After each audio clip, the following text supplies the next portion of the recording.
Chapitre 7. À partir de là, on ne peut guère se fier à mes impressions. À vrai dire, je garde encore contre toute raison le dernier espoir qu'elles appartiennent à un rêve démoniaque ou à un délire halluciné.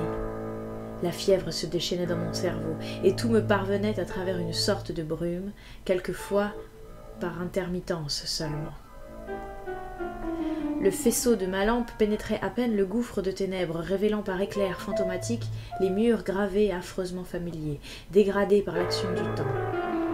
À l'endroit où s'était effondrée une partie considérable de la voûte, je dus escalader un énorme monceau de pierre qui rejoignait presque le plafond déchiqueté, grotesquement chargé de stalactites. C'était bien là le comble du cauchemar, aggravé par ce maudit harcèlement des pseudo-souvenirs. La seule chose qui me parut insolite était ma propre taille, comparée à la monstrueuse construction. J'étais accablée du sentiment d'une petitesse inaccoutumée, comme si la vue de ces murs imposants eût été nouvelle et anormale pour un simple corps d'homme. Je ne cessais de jeter sur moi-même des regards inquiets, confusément troublés de me voir cette forme humaine. Avançant dans la nuit profonde de l'abîme, je sautais, je plongeais, je chancelais, non sans beaucoup de chutes douloureuses où je faillis une fois me briser ma torche. Je connaissais chaque pierre, chaque angle de ce gouffre démoniaque, et je m'arrêtais plus d'une fois pour éclairer tel ou tel passage voûté, obstrué et croulant, mais pourtant familier. Certaines pièces étaient complètement effondrées, d'autres nues ou pleines de débris. Je vis dans quelques-unes des masses métalliques, tantôt presque intactes, tantôt rompues, enfoncées ou écrasées, dans lesquelles je reconnus les socles ou tables colossales de mes rêves. Ce qu'elles avaient été au juste, je n'osais y penser. Je trouvais le plan incliné qui menait en bas et commençait à le descendre, mais je fus bientôt arrêté par une crevasse béante au bord déchiqueté, dont la partie la plus étroite n'avait pas moins de 4 pieds de large. À cet endroit, la maçonnerie s'était écroulée, révélant des profondeurs insondables d'un noir d'encre. Je savais qu'il y avait encore 2 étages souterrains dans cet édifice titanesque, et tremblais d'une nouvelle terreur en me rappelant la trappe bardée de fer au niveau le plus bas. Elle n'était plus gardée à présent, car ceux qui étaient à l'affût en dessous avaient depuis longtemps accompli sa hideuse tâche et sombraient dans un long déclin. À l'époque de la race post-humaine des coléoptères, tout cela serait mort. Et pourtant, songeant aux légendes indigènes, je tremblais de nouveau. Je dus fournir un effort terrible pour franchir l'ouverture béante, car le sol jonché de débris ne permettait pas de prendre de l'élan. Mais la folie me porta. Je choisis un endroit près du mur de gauche où la fissure était moins large et le point de chute à peu près dégagé de dangereux débris. Et après un moment d'angoisse, je me retrouvais sain et sauf de l'autre côté. Enfin, parvenu au dernier sous-sol, je passai en trébuchant devant l'entrée de la chambre des machines où de fantastiques ruines métalliques étaient à moitié enfouies sous la voûte effondrée. Tout était bien là où je le pensais. Je gravis avec confiance l'état qui barrait l'accès d'un vaste couloir transversal. Celui-ci, je m'en souvins, me conduirait aux archives centrales sous la ville. Des éternités semblèrent se dérouler tandis que je titubais, bondissais, me traînais le long de ce couloir encombré. Je distinguais ici et là des sculptures sur ces murs souillés par le temps, les unes familières, les autres apparemment ajoutées depuis l'époque de mes rêves. Comme s'il s'agissait d'un passage souterrain reliant plusieurs bâtiments, il n'y avait de voûte d'entrée qu'aux endroits où il traversait les étages inférieurs et différents immeubles. À certaines de ces intersections, je tournais la tête pour jeter un coup d'œil dans les couloirs ou des salles que je connaissais bien. Je ne trouvais que 2 fois des changements radicaux par rapport à ce que j'avais rêvé, et dans l'un des cas, je pus repérer le contour de la voûte condamnée, que je me rappelais. Je sursautai violemment et ressentis le frein d'une étrange faiblesse en me frayant à contre-cœur un passage à travers la crypte d'une de ces grandes tours aveugles, en ruine, dont la maçonnerie étrangère de basalte accusait la secrète et détestable origine. Ce caveau primitif, de forme circulaire, mesurait bien 200 pieds de diamètre, sans aucun motif gravé sur les parois de couleur sombre. Le sol était entièrement dégagé, sauf de poussière et de sable, et je vis les ouvertures qui menaient vers le haut et vers le bas. Il n'y avait ni escalier, ni plan incliné. Mes rêves montraient en effet que la fabuleuse grande race les avait laissées intactes, ces antiques tours. Ceux qui les avaient construites n'avaient que faire des marches, ni des plans inclinés. Dans les rêves, l'ouverture donnant vers le bas était hermétiquement close, jalousement gardée. Laissée ouverte à présent, noire, béante, elle exhalait un courant d'air froid et humide. Je m'interdis de penser aux cavernes sans fin d'éternelles nuits qui pouvaient couver là-dessous. Un peu plus loin, disputant chaque pas aux obstacles du couloir encombré, j'arrivais à un endroit où le plafond était entièrement défoncé. Les décombres s'accumulaient, telle une montagne, et l'escaladant, je traversais un immense espace vide où ma lampe ne révéla ni mur, ni voûte. Ce devait être, me dis-je, la cave de la maison des fournisseurs de métal qui donnait sur la 3e place, non loin des archives. Qu'était-elle devenue? Impossible de le deviner. Je retrouvais le couloir au-delà de la montagne de débris et de pierres, mais tombais presque aussitôt sur un endroit totalement obstrué, où des décombres de la voûte rejoignaient presque le plafond qui menaçait de ruine.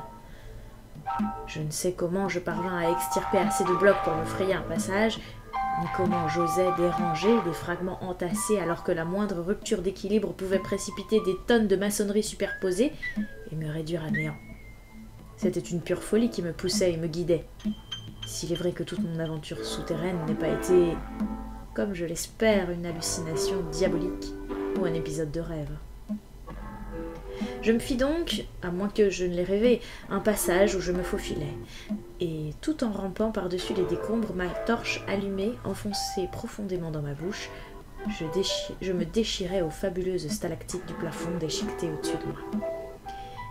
J'étais près maintenant du grand centre souterrain d'archivage qui semblait être mon but, glissant et dégringolant sur l'autre pente de l'obstacle, puis avançant avec précaution jusqu'au bout du couloir, ma torche électrique à la main. Je l'allumais de temps à autre. Je parvins finalement à une crypte circulaire voûtée, dans un merveilleux état de conservation, ouverte de tous côtés. Les murs, ou ce que je pouvais en voir dans le champ de ma torche, étaient couverts de hiéroglyphes, gravés au ciseau de symboles curvilignes caractéristiques, dont certains étaient postérieurs à l'époque de mes rêves. Me voyant arriver à mon inévitable destination, je passai aussitôt sur ma gauche une porte qui m'était familière. Bizarrement, je ne savais à n'en pas douter qu'en montant et descendant le plan incliné, j'accéderais sans difficulté à tous les étages qui subsistaient. Cet immense édifice à l'abri dans la terre, où étaient conservées les annales de tout le système solaire, avait été construit avec un savoir et une puissance suprême pour durer aussi longtemps que le système lui-même. Des blocs de dimensions formidables, équilibrés avec un véritable génie mathématique, assemblés par des ciments d'une incroyable dureté, formaient un bloc aussi résistant que le noyau rocheux de la planète. Ici, après des éternités plus prodigieuses que je ne pouvais le concevoir, sa masse souterraine restait debout pour l'essentiel, les vastes sols envahis de poussière, à peine parsemés des déchets partout ailleurs, si encombrants. La relative liberté de mouvement qui m'était offerte à partir de là me monta curieusement à la tête. Toute l'ardeur frénétique, jusqu'alors contrariée par des obstacles, se donna libre cours en une sorte de hâte fébrile. Je me mis littéralement à courir dans des couloirs bas de plafond que je me rappelais avec une si terrible précision. Je ne m'étonnais plus de reconnaître ainsi tout ce que je voyais. De tous côtés, les grandes portes métalliques marquées de hiéroglyphes se dressaient menaçantes dans des rayonnages, l'une toujours en place, l'autre ouverte, d'autres encore ployées, faussées sous des secousses géologiques du passé qui n'avaient pas été assez violentes pour ébranler la colossale maçonnerie. Ça et là, un tas couvert de poussière sous un compartiment béant et vide semblait indiquer où les étuis métalliques avaient été projetés par des tremblements de terre. Sur des colonnes espacées, des signes et des lettres de grande taille annonçaient les catégories et les subdivisions des volumes. Je m'arrêtai une fois devant un caveau ouvert où je vis quelques-uns des étuis habituels, toujours à leur place, parmi l'omniprésente poussière granuleuse.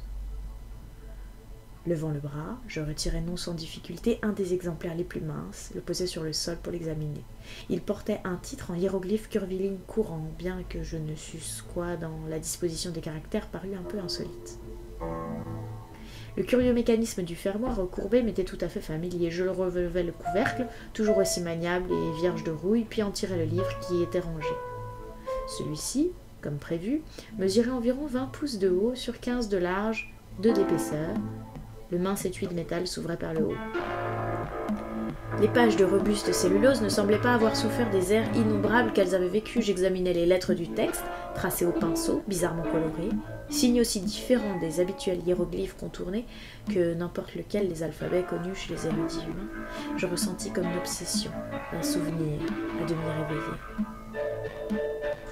Il me vint à l'idée que c'était la langue d'un esprit captif que j'avais vaguement connu dans mon rêve, un esprit venu d'un grand astéroïde sur lequel avait vécu beaucoup de la vie et des traditions archaïques de la planète primitive dont il était un fragment.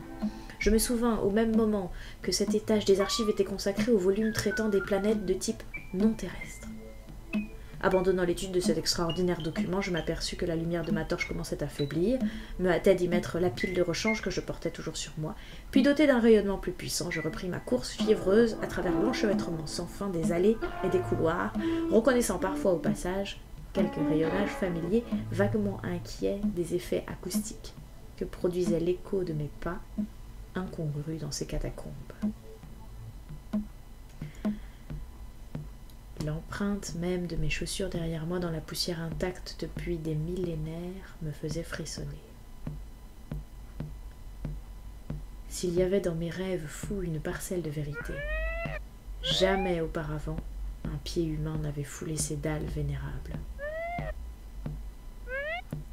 Du but précis de ma course insensée, mon esprit inconscient ne soupçonnait rien.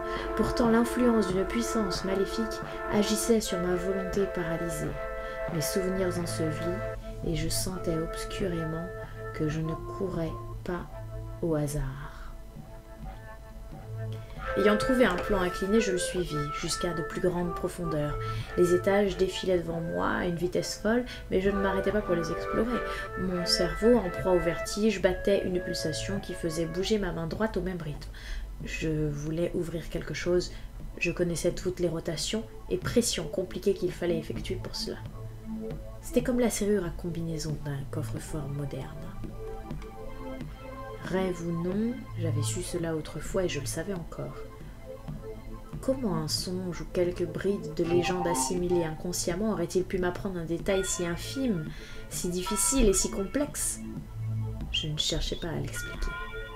J'étais incapable de toute pensée cohérente, car toute cette aventure, cette révoltante familiarité avec un tas de ruines inconnues et cette coïncidence monstrueuse de tout ce qui m'entourait avec ce que seuls des rêves et des brides de mythes m'avaient pu suggérer, n'était-ce pas une horreur qui passait la raison? Sans doute étais-je alors surtout convaincu, comme je le suis à présent dans mes moments de lucidité, que je dormais bel et bien et que toute cette cité ensevelie n'avait été qu'un reste de délire né de la fièvre. J'atteignis enfin le niveau le plus bas, me dirigeai vers la droite du plan incliné. J'essayais sans trop savoir pourquoi d'atténuer le bruit de mes pas, même au risque de me ralentir. Il y avait à ce dernier étage, enfoui dans des profondeurs, un endroit que je redoutais de traverser. Je me souvins en approchant de quoi j'avais peur. C'était simplement de l'une des trappes bardées de fer jalousement gardées. Il n'y aurait plus de garde à présent. À cette idée, je me mis à trembler, avançant sur la pointe des pieds, comme je l'avais fait en traversant le noir caveau de basalte où restait béante une trappe semblable. Je sentis alors un courant d'air froid et humide. J'aurais voulu que mes pas prissent une autre direction. Pourquoi fallait-il suivre justement ce chemin-là ? Je l'ignorais. Je trouvai en arrivant la trappe grande ouverte. Plus loin, recommençaient les rayonnages. J'aperçus sur le sol devant l'un d'eux, sous une très fine couche de poussière, un tas d'étuis récemment tombés. À l'instant, une nouvelle vague de terreur m'envahit dont je ne pus d'abord discerner la cause. Ces amas d'étuis renversés n'étaient pas rares, car depuis des temps infinis, ce labyrinthe aveugle, secoué par des soulèvements de la terre, avait retenti du fracas assourdissant des objets qui dégringolaient. C'est seulement quand je fus à mi-chemin que je pris conscience de ce qui m'avait si violemment ému. Plus que le tas, quelque chose m'avait inquiété dans la couche de poussière qui couvrait le sol. À la lumière de ma torche, elle ne semblait pas aussi unie qu'elle eût dû l'être. Elle paraissait plus mince à certains endroits, comme si on l'eût foulée quelques mois auparavant. Ce n'était pas une certitude, car même là où la couche était le plus mince, la poussière ne manquait pas. Pourtant, une certaine apparence de régularité dans les inégalités imaginaires était extrêmement alarmante. Lorsque j'éclairais de près ces points particuliers, ce que je vis ne me plut pas, car l'illusion de régularité devenait très nette.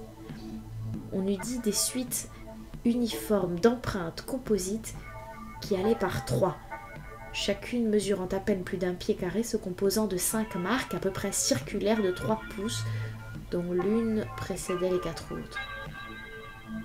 Ces lignes supposées d'empreintes d'un pied carré menaient apparemment dans 2 directions, comme si on ne savait quoi était allé quelque part, puis revenu.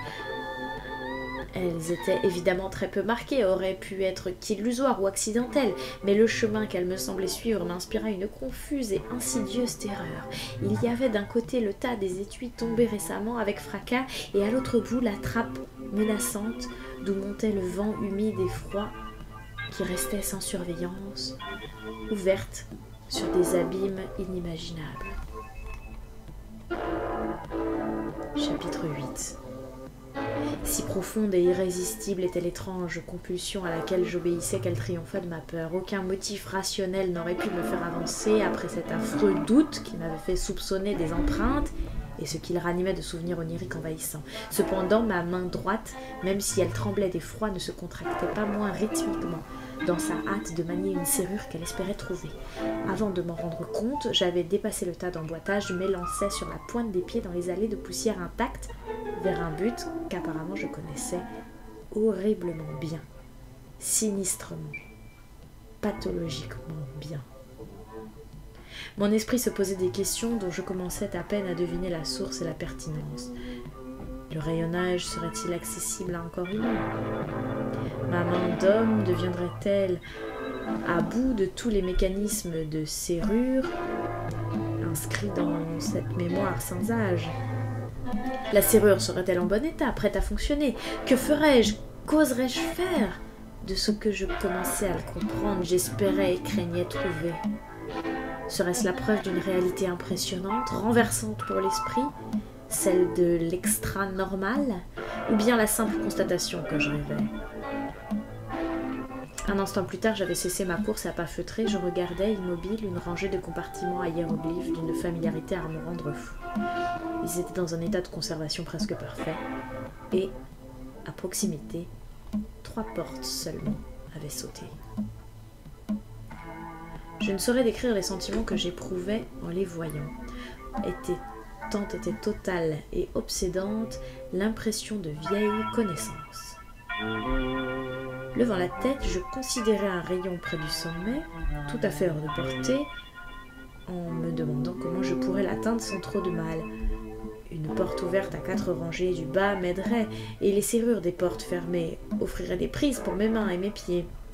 Je tirais la torche entre mes dents pour le cas où les 2 mains seraient nécessaires à la fois. Il fallait surtout ne faire aucun bruit. Descendre ce que je voulais prendre ne serait pas facile, mais je pourrais probablement l'accrocher par son fermoir mobile au col de ma veste, le porter comme un sac à dos. Je me demandais encore si la serrure fonctionnerait. Que je puisse répéter chacun des gestes connus, je n'en doutais pas une seconde, mais j'espérais que l'objet ne craquerait, ni ne grincerait, et que ma main pourrait opérer normalement. Tout en réfléchissant, j'avais pris la torche dans ma bouche et commencé à grimper. Les serrures saillantes furent de peu de secours, mais comme je l'avais prévu, le compartiment ouvert m'aida beaucoup. Je me servis à la fois de la porte battante et du bord de l'ouverture elle-même dans mon ascension, et je réussis à éviter tout grincement bruyant. En équilibre sur le bord supérieur de la porte, en me penchant nettement à droite, j'atteignis de justesse la serrure que je cherchais. Mes doigts à demi engourdis par l'escalade furent d'abord très maladroits, mais je vis bientôt que leur morphologie convenait à mon propos, et la mémoire du rythme était très marquée en eux. Par-delà de formidables abîmes de temps, les mouvements mystérieux, compliqués, avaient, on ne sait comment, pénétré mon cerveau avec exactitude et dans tous les détails, si bien qu'au bout de 5 minutes à peine de tâtonnement, il se produisit un déclic que je reconnus, avec d'autant plus de surprise que je m'y attendais, mais pas consciemment. Aussitôt après, la porte métallique s'ouvrit lentement, avec à peine un très léger grincement. Stupéfait, je parcourus du regard la rangée d'étuis grisâtres ainsi mis au jour, et je me sentis envahi d'une terrible vague d'émotions tout à fait inexplicable.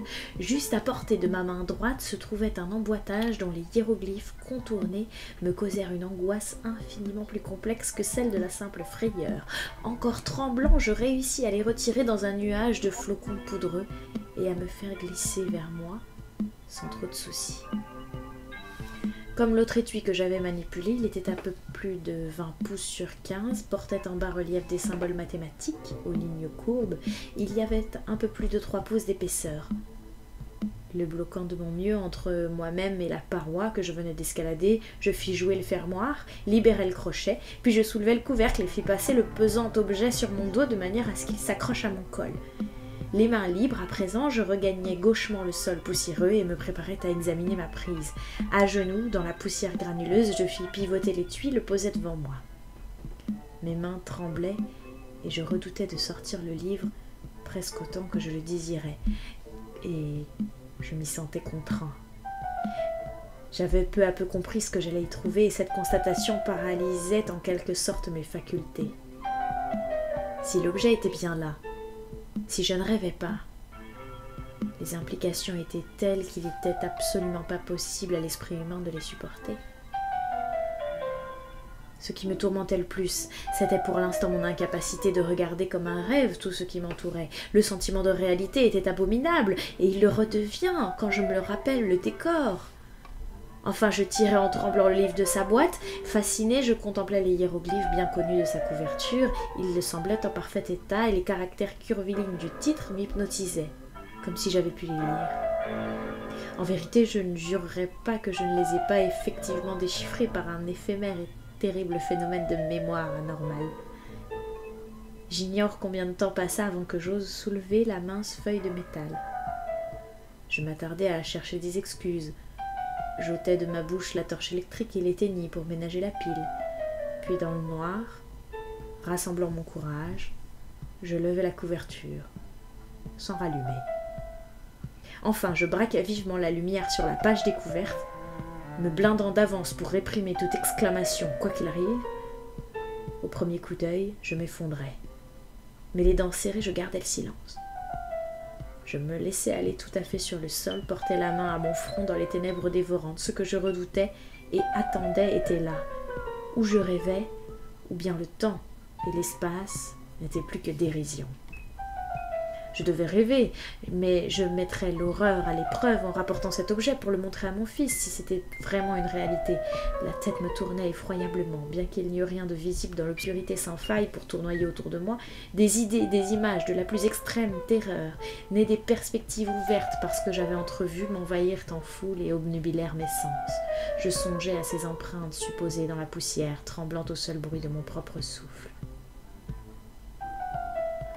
Une fois de plus, j'éclairais la page, la regardais comme la victime d'un serpent ne peut regarder les yeux et les crocs de son bourreau.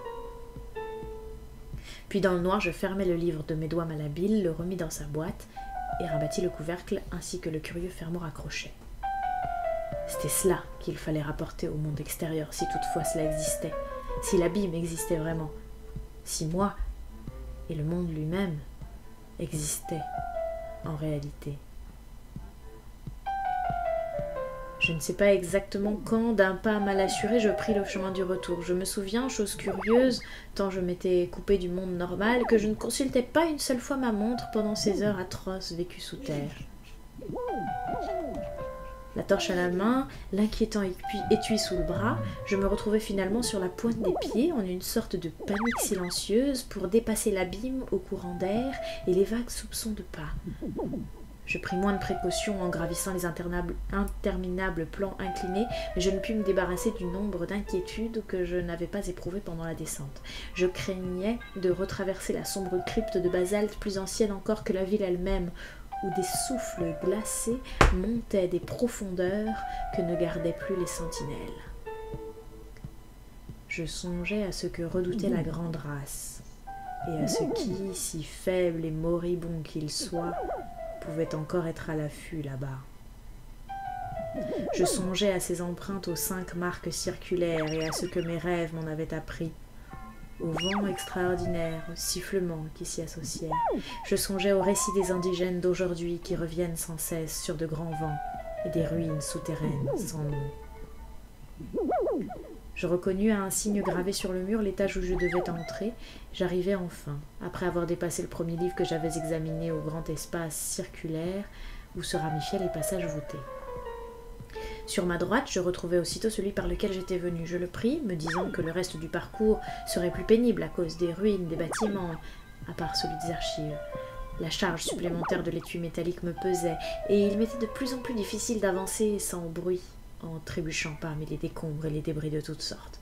Je parvins ensuite à l'entassement, qui rejoignait le plafond, et où je m'étais frayé un si maigre passage. Je redoutais terriblement d'avoir à m'y faufiler de nouveau, car la première fois j'avais fait quelque bruit, et depuis que j'avais vu les traces suspectes, je craignais que le bruit par-dessus tout. L'étui, en outre, rendait doublement hasardeuse la traversée de l'étroite crevasse. Je gravis de mon mieux l'obstacle, poussai devant moi l'étui à travers l'ouverture, puis la torche entre les dents, j'y rampais à mon tour, me déchirant cette fois encore le dos aux stalactites.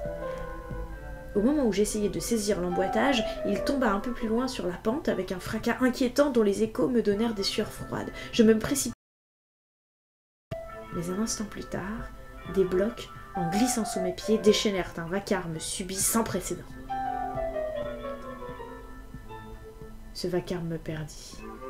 Car à tort ou à raison, je crus entendre une réponse effroyable qui venait de très loin derrière moi. Je crus entendre un sifflement, un son strident, qui ne ressemblait à aucun autre, défiait toute description. Si c'est cela, la suite est d'une sinistre ironie, puisque sans affolement de cette première alerte, le second incident ne se serait pas produit.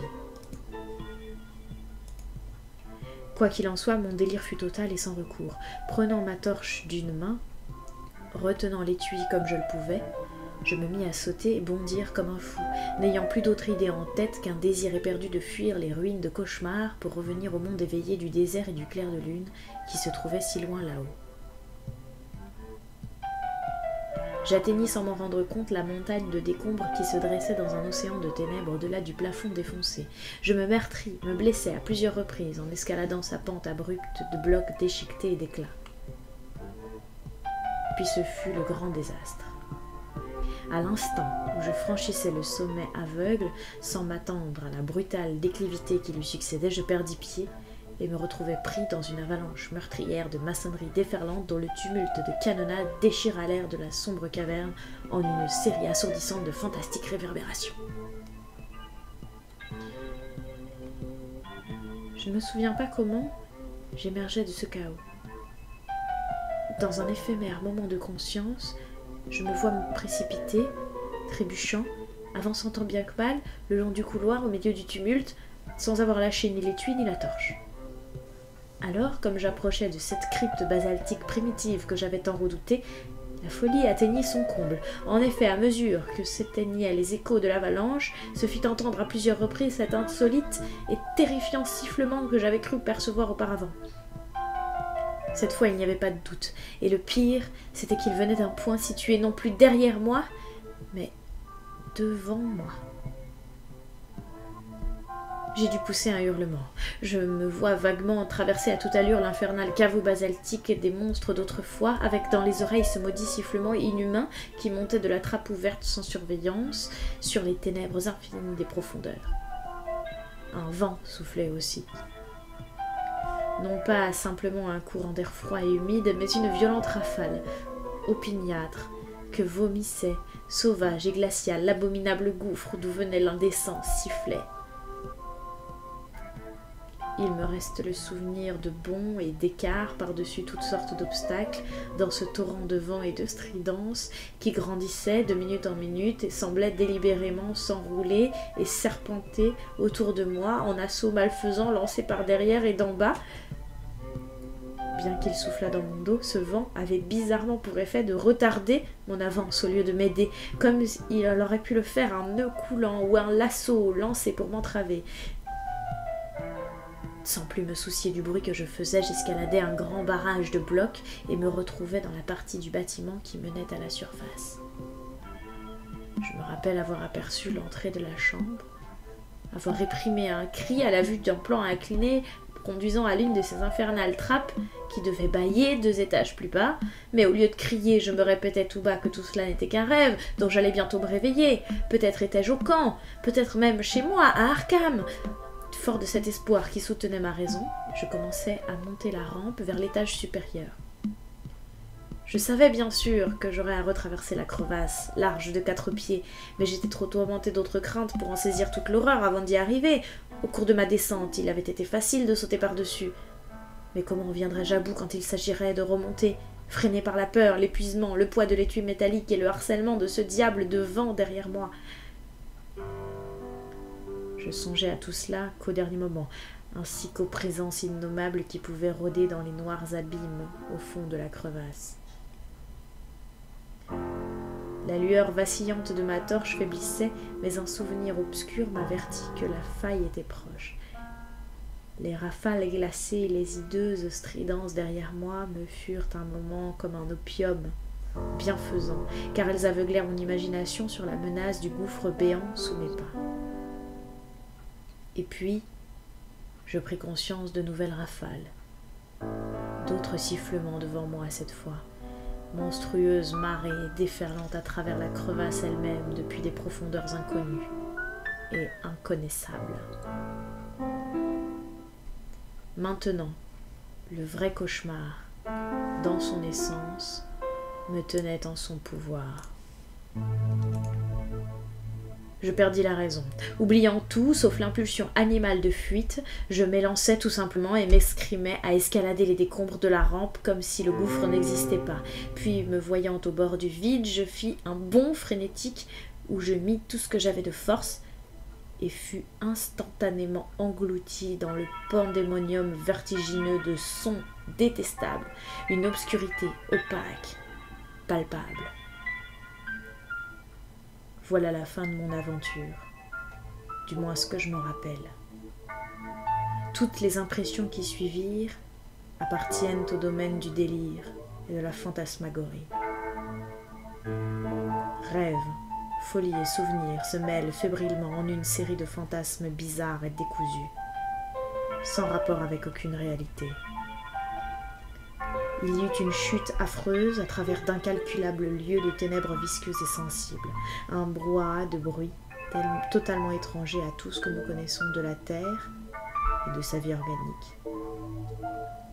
Des sens en sommeil, rudimentaires, paraissaient reprendre vie en moi, révélant des fosses et des vides peuplés d'horreurs flottantes, menant à des sommets abrupts, des océans sans soleil, des villes grouillantes de tours basaltiques aveugles sur lesquelles jamais ne brille aucune lumière. Les secrets de la planète primitive et de ses âges immémoriaux fulgurèrent dans mon cerveau sans le secours de la vue ou de l'ouïe. Je connus des choses que mes anciens rêves les plus fous n'avaient jamais suggérées. Pendant tout ce temps, des doigts glacés de vapeur humide s'accrochaient à moi et me harcelaient, tandis que cette maudite stridence se déchaînait diaboliquement au-dessus de l'alternance de brouhaha et de silence dans des tourbillons de ténèbres. Vinrent ensuite les visions de la ville cyclopéenne de mes rêves, non plus en ruine, mais telle que je l'avais rêvée. J'avais réintégré mon corps conique non humain et me mêlais à la foule de ceux de la grande race et aux esprits captifs qui transportaient des livres, de haut en bas, dans les hautes galeries, les vastes rampes. En surimpression s'ajoutaient à ces images des brides éphémères et terrifiantes de conscience non visuelle. Combat désespéré, contorsion pour se libérer des tentacules du vent siffleur, un vol démentiel comme de chauves-souris dans l'air épais, tâtonnement fiévreux à travers la nuit fouetté par le cyclone, assaut frénétique trébuchant de décombres. Il y eut une fois l'insolite intrusion d'un éclair entreaperçu, un confus et faible soupçon de rayonnement bleuâtre, loin au-dessus de ma tête. Puis vint un rêve d'escalade et de reptation où je me faufilais sous les rayons d'une lune sardonique dans un fouillis de débris qui glissait et dégringolait derrière moi au milieu d'un ouragan furieux. Ce fut la pulsation hostile et monotone de ce clair de lune exaspérant qui m'apprit enfin le retour de ce que j'avais autrefois considéré comme le monde éveillé, objectif. J'étais à plat ventre, les ongles dans le sable du désert australien, et autour de moi hurlait un vent si tumultueux que je n'en avais jamais entendu de pareil à la surface de notre planète. Mes vêtements étaient en loques, tout mon corps n'était qu'égratignure et contusion. Je ne repris pleinement conscience que très lentement, et je ne peux dire à aucun moment où finissait le rêve délirant et où commençait le vrai souvenir. Il semblait y avoir eu un amoncellement de blocs titanesques, un abîme en dessous, une monstrueuse révélation du passé, et pour finir une horreur cauchemardesque. Mais qu'est-ce qui était réel dans tout ça? Ma torche électrique avait disparu et je ne retrouvais pas non plus l'étui métallique. Y avait-il eu un étui semblable? Ou un abîme? Ou un tas de ruines? Levant la tête, je regardais derrière moi, je ne vis que les sables stériles, ondoyants, le désert. Le vent démoniaque tomba, la lune bouffie, fongoïde, son bras en rongeoyant vers l'est. Je me relevai péniblement et pris en titubant la direction de l'est pour regagner le camp. Que m'était-il arrivé en réalité? M'étais-je simplement effondré dans le désert, traînant un corps torturé par le rêve sur des miles de sable et de blocs enfouis? Sinon, comment pouvais-je supporter de vivre? Comment pouvais-je supporter de vivre plus longtemps?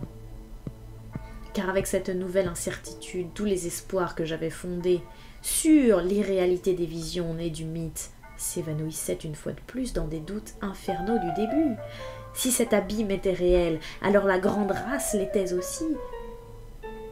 Ces incursions, ces captures impies dans tout le tourbillon cosmique du temps n'étaient ni des mythes ni des cauchemars, mais une terrible, atterrante réalité. Avais-je vraiment vécu cette épreuve révoltante d'être ramené à un monde préhumain, vieux de 150 millions d'années pendant cette sinistre et déconcertante amnésie? Mon corps actuel avait-il été le véhicule d'une effroyable conscience étrangère venue du fond des âges paléogènes? Esprit captif de ces horreurs à la démarche étrange, avais-je effectivement connu dans sa prospérité première cette maudite cité de pierre, parcouru ses couloirs familiers en me contorsionnant sous la forme hideuse de mon ravisseur? Ces rêves torturants de plus de 20 années étaient-ils le fruit de souvenirs monstrueux? M'étais-je jamais entretenu avec des esprits venus du fond de l'espace et du temps? Avais-je appris les secrets de l'univers, ceux du passé, ceux de l'avenir, rédigé les annales de mon propre monde pour des dossiers métalliques d'archives titanesques? Et les autres, ces anciens d'une monstruosité révoltante, maîtres des vents furieux et des stridences démoniaques, étaient-ils bien une menace persistante, à l'affût, dans leurs noirs abîmes, à attendre et s'affaiblir peu à peu, tandis que de multiples formes de vie poursuivaient leur existence multimillénaire sur la face vieillie de la planète? Je ne sais pas. Si cet abîme et ce qu'il contenait étaient réels, alors il n'y a aucun espoir. Car tout aussi réellement il pèse sur notre monde humain une ombre ironique, inconcevable, hors du temps. Mais, par bonheur, il n'y a aucune preuve de que tout cela ne soit autre chose qu'un nouvel aspect de mes rêves mythiques. Je n'ai pas rapporté l'étui métallique, qui eût été un indice, et jusqu'à présent, ces couloirs souterrains n'ont pas été retrouvés. Si les lois de l'univers sont clémentes, on ne les retrouvera jamais.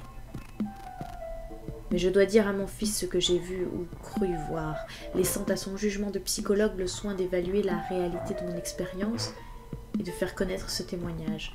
J'ai dit que l'épouvantable vérité qui était à l'origine de mes rêves torturants repose entièrement sur la réalité de ce que j'ai cru voir dans les ruines cyclopéennes ensevelies. il m'a été pénible, je dois le dire, de mettre noir sur blanc cette révélation décisive, bien que le lecteur n'ait pu manquer de la deviner. Elle est dans le livre que contient l'étui de métal. Cet étui que j'ai arraché à son repère au milieu de la poussière d'un million de siècles. Aucun œil n'avait vu, aucune main n'avait touché ce livre depuis la venue de l'homme sur la planète. Pourtant, lorsque je braquai ma torche sur lui dans ce terrifiant abîme, je vis que les caractères bizarrement colorés sur les pages de cellulose, cassantes, brunies par les âges, n'étaient pas du tout de ces hiéroglyphes obscurs datant de la jeunesse de la Terre. Non. C'étaient des lettres de notre alphabet familier, composant des mots anglais écrits de ma main.